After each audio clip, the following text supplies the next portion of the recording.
and today I'm going to do another installation to my in-depth bookshelf tour. And for this video I am going to do the books that are on the fourth shelf on this bookshelf. You can't see them down there. Yeah, I guess we'll just go right ahead and jump right into it. Okay, the first two books on that shelf that I will be talking about are these two. It's Blue Moon and Hunter's Boon by Lord Handeland.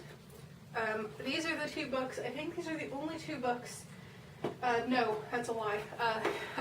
These are one of the only few books on this shelf that I have read, and they were both really good. So let's start with Blue Moon. Let's put that over there. Let's start with this one. Minimal, Wisconsin is under siege, but not by the usual summer tourists. The area's normally shy wolf population has begun stalking human prey, and their victims have been disappearing, or worse. Something is happening in the woods, something no one can explain.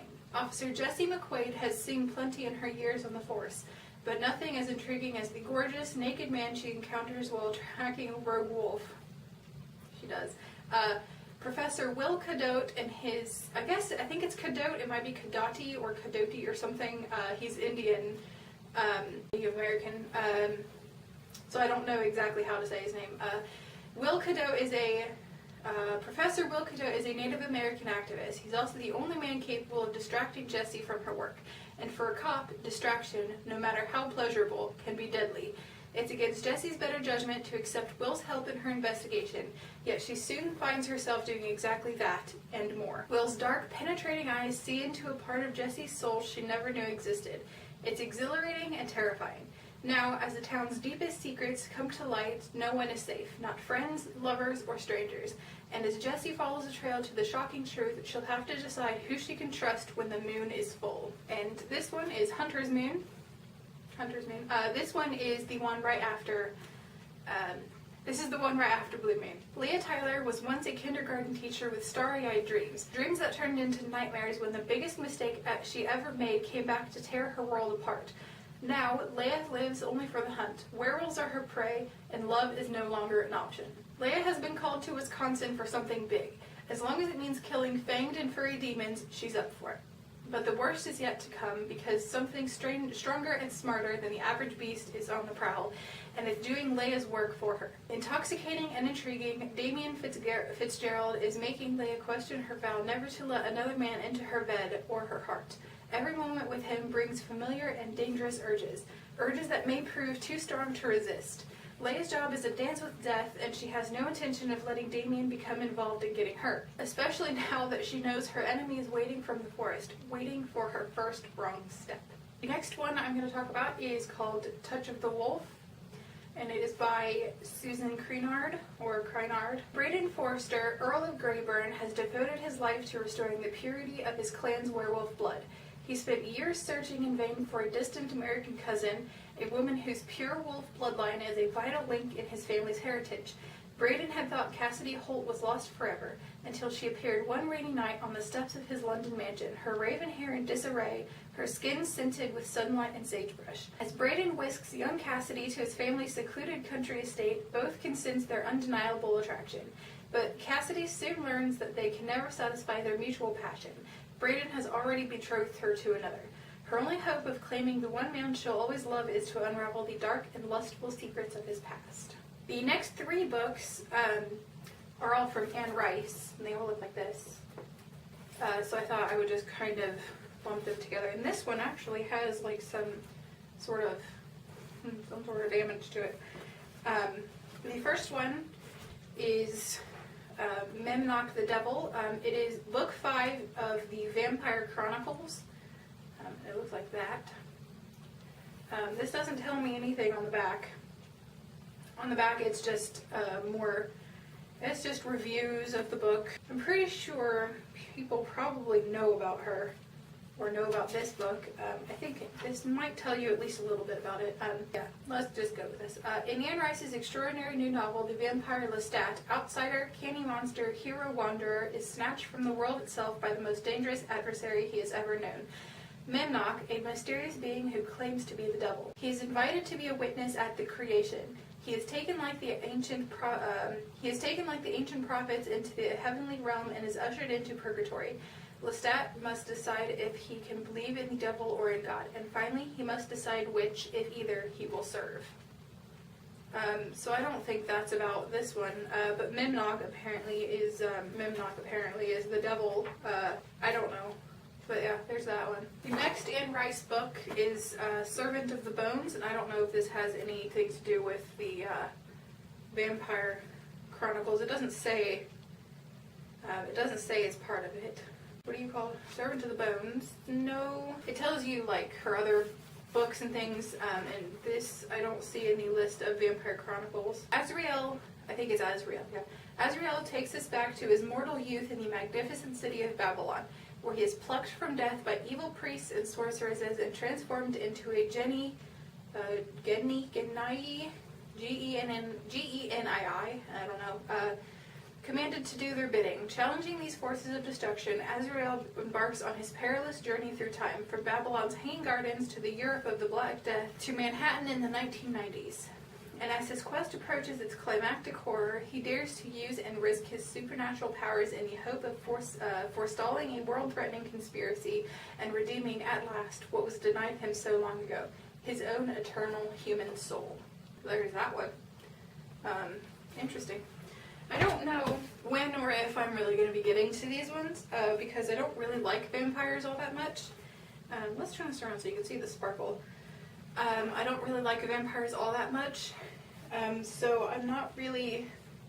I mean, I love Interview with the Vampire, which is part of her Vampire Chronicles, and that's the only one book or movie of hers that I've seen or read or anything. But I don't really like vampires, but I guess I will give this a go. I have a couple other vampire ones. So I guess I'll have to get to it at some point in time. The next one, which is this one, is called Vittorio the Vampire, and it is, I don't know which number it is in the Vampire Chronicles, because the little section that tells me, the little section on the front that tells me which one it is messed up. But this one is, I think it comes, I don't know, let's see if Memnock tells me which one this is. Vittorio, no, this isn't part of the Vampire Chronicles. This is New Tales of the Vampires. This is book 2 of New Tales of the Vampires. The first one is called Pandora. I don't know anything about this one because the little blurb in the front, like the other ones had, isn't here, or I can't find it. I don't know. Let's see. Let's just read the first paragraph, and then maybe that'll be sufficient enough. No, let's go down. Let's go down to here where his name is actually introduced. Okay. When I was a small boy, I had a terrible dream. I dreamt I held in my arms the severed heads of my younger brother and sister. They were quick still and mute, with big fluttering eyes and reddened cheeks, and so horrified was I that I could make no more of a sound than they could. The dream came true. But no one will weep for me or for them. They have been buried, nameless, beneath 5 centuries of time. I am a vampire. My name is Vittorio, and I write this now in the tallest tower of the ruined mountaintop castle in which I was born, in the northernmost part of Tuscany, that most beautiful of lands in the very center of Italy. I don't really like vampires, but it sounds pretty good to me. So I will probably read these, or at least attempt to read them. All 3 of these. I'm not really going to bother with this one. This one, since it's book 5. I'm not really going to bother with the other ones because I can't really be bothered to, because I don't care. But I know who Lestat is, because I've seen an Interview with the Vampire and he's in that. So I know who Lestat is, so I guess that's really all I need, or all I'm going to need. So yeah, there's those. Next we have these 2, and I'm not really going to talk too much about these 2. I will link below the review that I did of both of these.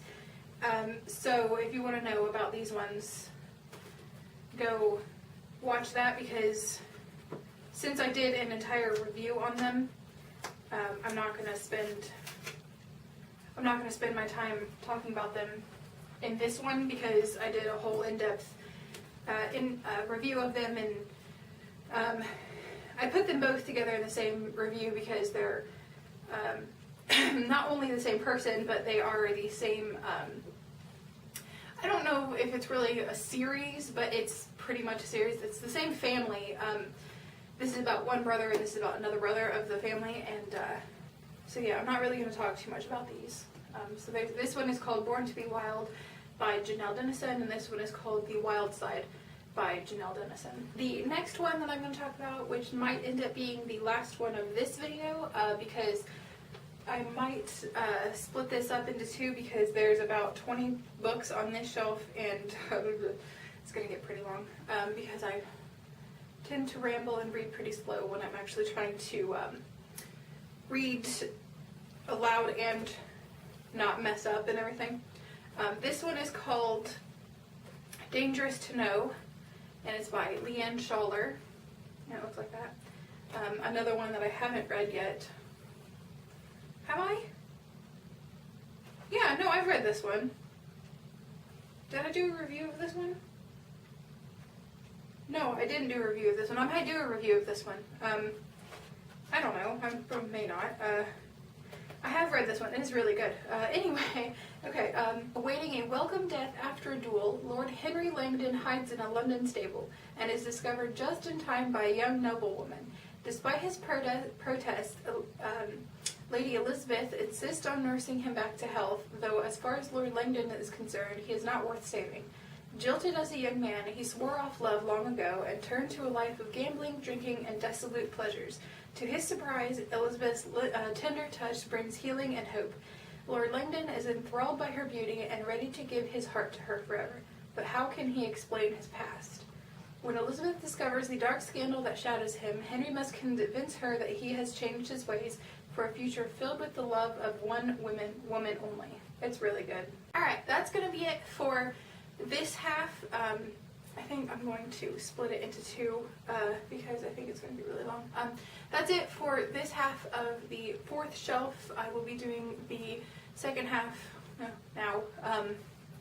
So I hope you enjoyed this video. I hope some of these books sounded good to you, and I will see you later.